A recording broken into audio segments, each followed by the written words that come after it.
On the morning of January 14th, 1996, Alana Rugen carried her 6-year-old son, Jaden, as they walked towards the Tropical Discovery Center at the Denver Zoo.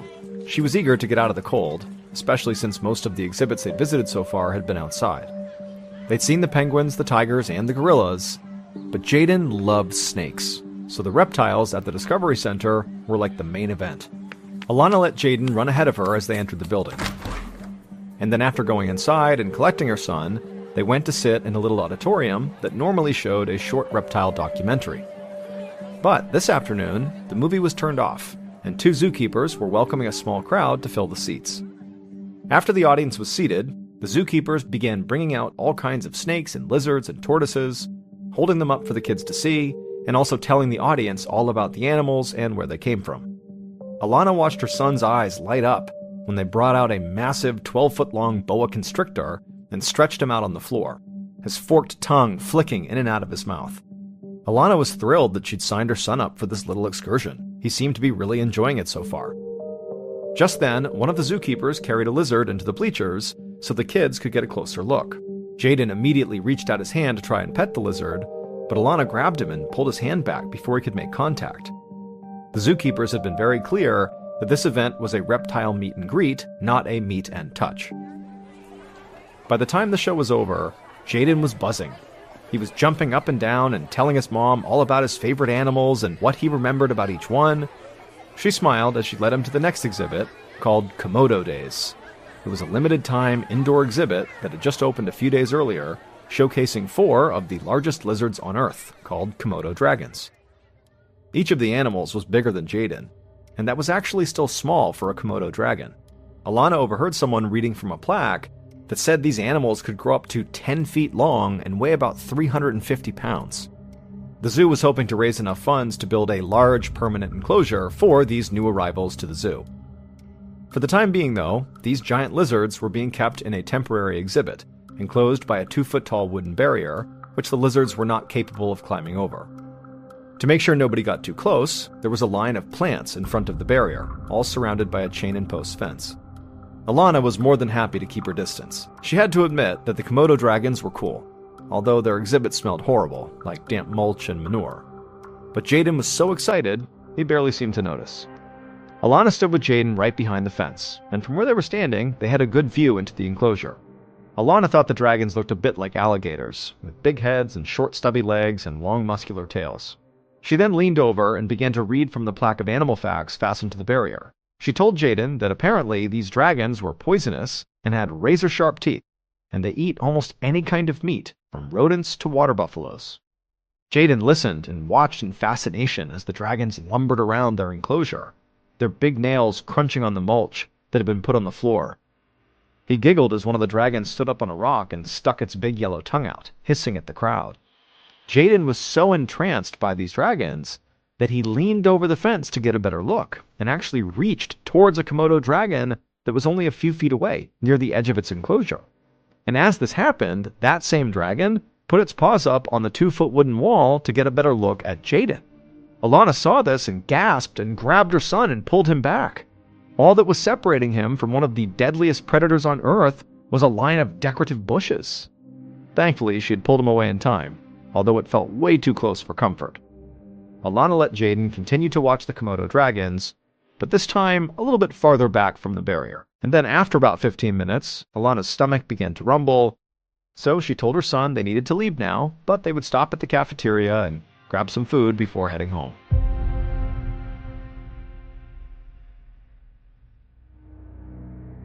A few mornings later, Alana went upstairs to wake her son for school. But when she entered Jaden's room, he complained that his stomach hurt, and he was afraid that he was going to throw up. Now, normally Jaden was pretty enthusiastic about school, so Alana decided he must really be sick. So she told him he would stay home today and rest up, and then she went and got him some Gatorade. A few hours later, Alana was in the kitchen grabbing saltine crackers for Jaden when she heard him cry upstairs. She ran upstairs and found him still in bed, but now sweating with a fever and shivering with chills at the same time.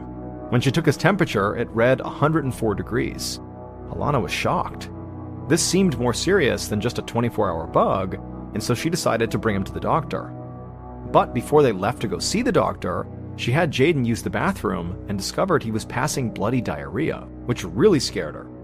Once he was cleaned up, she rushed him out the front door and sped to the hospital as fast as she could. About 10 days later, on January 26th, Dr. Barbara Raffa knocked on Alana's front door. Dr. Raffa was an investigator with the Colorado Department of Public Health and Environment and had recently learned that Jaden was one of 7 children in the Denver metro area who had been infected with a strain of salmonella called Salmonella enteritis that's commonly found in poultry and other animals. Dr. Raffa and her team were trying to figure out where the children had picked up the salmonella bacteria, which is usually spread by consuming contaminated food or water or having contact with infected animals. The doctor reassured Alana that most people recover from a salmonella infection, but it can be dangerous to young kids. In fact, if kids go untreated for salmonella, they can die. Dr. Raffa had spent the past few days interviewing the families with the kids who were sick with salmonella and had asked hospitals to report any new cases.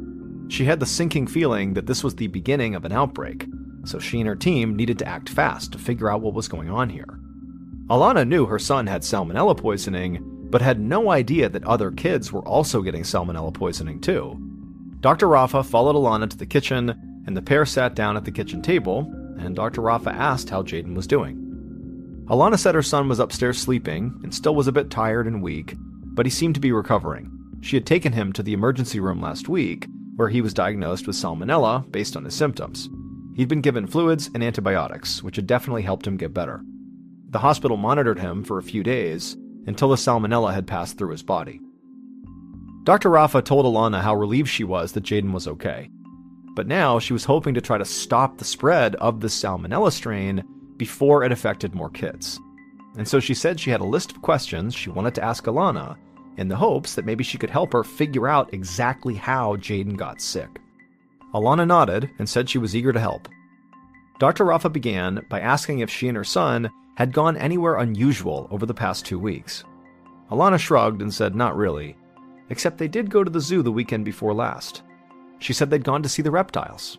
By now, Dr. Raffa had been expecting this answer. Every other family she'd spoken to whose kid was sick with salmonella told her they had gone to the Discovery Center at the zoo, which made it obvious to Dr. Raffa that this particular strain of salmonella had to be stemming from something in that building. So now it was time to head to the zoo and figure out what that might be. The next day, Dr. Raffa and her colleagues arrived at the Tropical Discovery Center. As the zookeeper led her and her colleagues through the employees-only area of the exhibit, Dr. Raffa felt a sense of urgency. By now, Dr. Raffa had identified 33 children who had contracted the same strain of salmonella as Jaden over the past 2 weeks. And each family had this one thing in common. They had all visited this Discovery Center. And so now it was extremely apparent that something in this building was behind the kids getting sick. And for all Dr. Raffa knew, kids were actively being exposed to salmonella right now. So far, they'd been lucky. All 33 families of the sick kids had taken their children to a hospital, so they were all going to be fine. However, Dr. Raffa worried that eventually, if this outbreak continued, that a family would think whatever was going on with their kids was just a mild stomach bug. And then by the time they realized their mistake, it would be too late for their child. She pushed that thought from her mind and went back to work.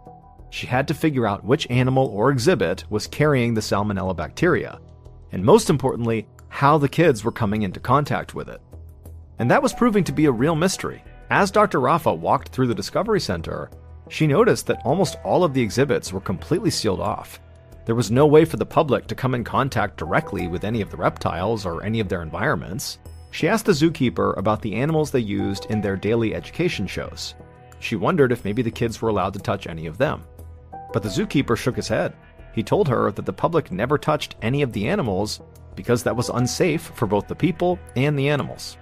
But Dr. Raffa wasn't convinced. She said she wanted stool samples from all of the education animals just to make sure they weren't carrying the salmonella bacteria. She also wanted samples from the rodents that were used to feed those animals, because she was not going to take any chances. About 20 minutes later, Dr. Raffa scooped up a bit of fecal matter from a blue-tongued skink and dropped it into a tiny plastic tube. Then she labeled it for testing back in the lab. Along the back hallway, her teammates were collecting stool samples from corn snakes, the big boa constrictor, and all the other reptiles used in the daily show.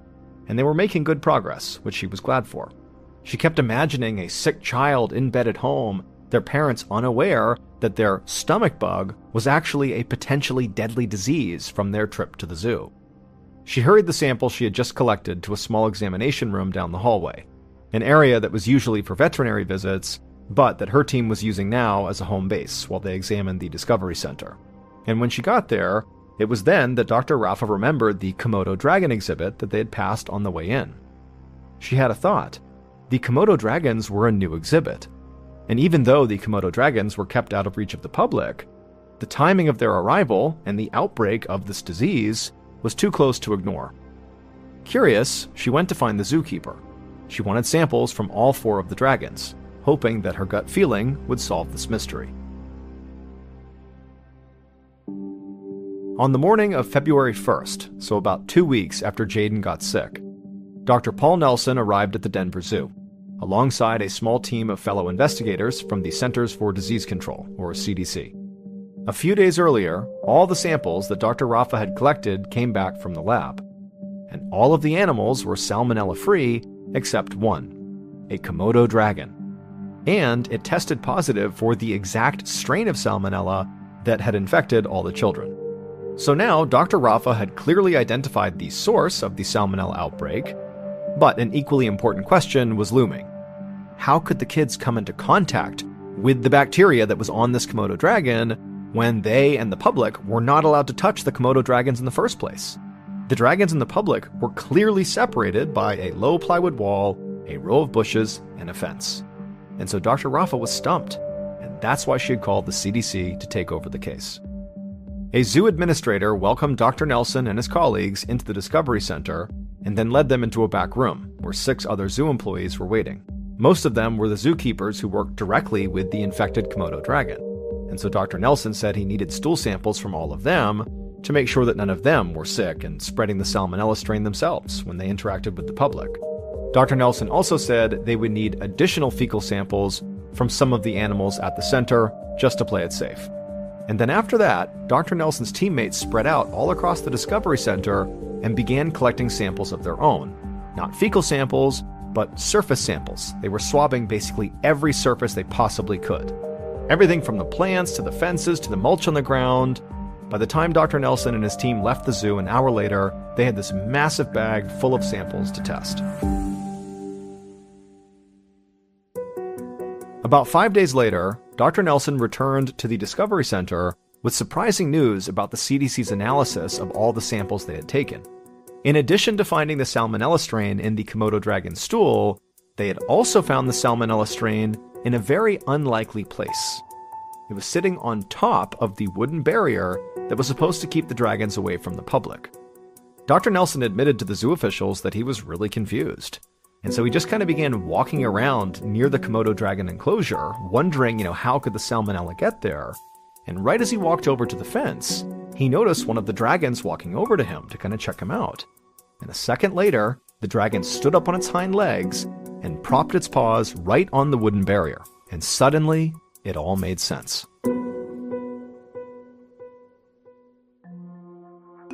It would turn out the Komodo dragon enclosure was covered with mulch. The Komodo dragons slept in that mulch, walked in that mulch, and went to the bathroom in that mulch. Then they occasionally put their feet up on the wooden barrier to get a better look at their guests, transferring bits of salmonella-infected mulch and fecal matter onto the wooden fence in the process. The children, meanwhile, were so excited to see these giant lizards that they were leaning way over the security fence and sometimes actually touching the top of the wooden barrier. They didn't know it, but they were actually getting salmonella on their hands. And so at that point, if the kids didn't wash their hands, all they would have to do to get infected with the salmonella would be to just brush their nose or rub their eyes, or in Jaden's case, eat some food with their bare hands.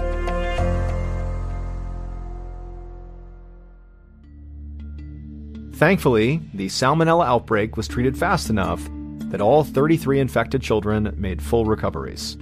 And the Denver Zoo managed to raise enough money for the Komodo dragon exhibit that they could build a permanent enclosure, this one completely sealed off from the public.